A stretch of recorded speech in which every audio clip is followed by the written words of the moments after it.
ஏன் இப்படி ஆட்டுக்குட்டியோட ரத்தத்தை தெளிக்கணும் அப்படின்னு சொல்கிறாருன்னா, ஏசப்பா வந்து தேவ ஆட்டுக்குட்டி தானே, அவர் வந்து ஃப்யூச்சரில் வந்து சிலுவையில் பாடுபட்டு மறிக்கிறதுக்கு முன் அடையாளமாக தான் இப்படி ஒரு ஃபங்க்ஷனை தேவன் வந்து ரெடி பண்ண சொல்கிறாரு. இதுக்கு பேர், இந்த ஃபங்க்ஷனுக்கு பேர் என்ன?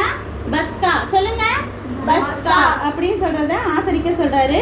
அப்போ தேவன் வந்து அந்த சங்கார தூதனை அனுப்புவாரு, ரத்தம் தெளிக்காத வீட்டில் உள்ள பிள்ளைங்களெல்லாம் அழிச்சிருவாரு. இது வந்து ஏன்னா ஏற்கனவே அவங்க என்ன செஞ்சிருக்காங்க, மோசே பிறக்கிற காலத்துல எல்லாம் ஆம்பளை பிள்ளைங்க இஸ்ரேல் ஜனங்களெல்லாம் இவங்க தானே கொண்டாங்க, நைல் நதியில தூக்கி எரிஞ்சாங்க, இவங்களையும் அடிமையா வச்சிருந்தாங்க. அப்ப அதுக்கு தேவன் வந்து என்ன செய்யணும்? நீதி செய்யணும்ல. இப்ப யாரையாவது போட்டு கொடுமைப்படுத்திட்டே இருந்தா அவங்களோட கண்ணீர் வந்து தேவனை நோக்கி கூப்பிடும், இப்படி என்ன பண்றாங்களே, நான் வேலை பார்க்குற இடத்துல என்ன இப்படி அடிமை மாதிரி வச்சிருக்காங்களே, நல்லா என்னைய வந்துட்டு, இவங்களுக்கு வந்து சம்பளம் கிடையாது, காலையில 6 மணிக்கு வேலை பார்த்தாங்கன்னா அவங்க எப்ப நைட்டுக்கு விடுறாங்களோ 12 மணிக்கு விட்டாலும் 12 மணிக்கு போய் தான் படுக்க கூட முடியும்.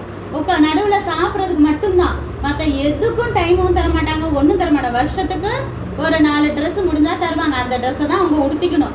அவங்களுக்கு தனியா எதுவுமே இருக்காது. இப்படி சேர்ந்தாப்புல போய் ஒரு இதுல போய் தங்குங்கன்னா அந்த இடத்துலதான் தங்கணும். அப்படி எல்லாத்தையும் பிடுங்கி கொடுமைப்படுத்திட்டாங்க. அப்ப அதுக்கு தேவன் நீதி செய்வாரா, செய்ய மாட்டாரா?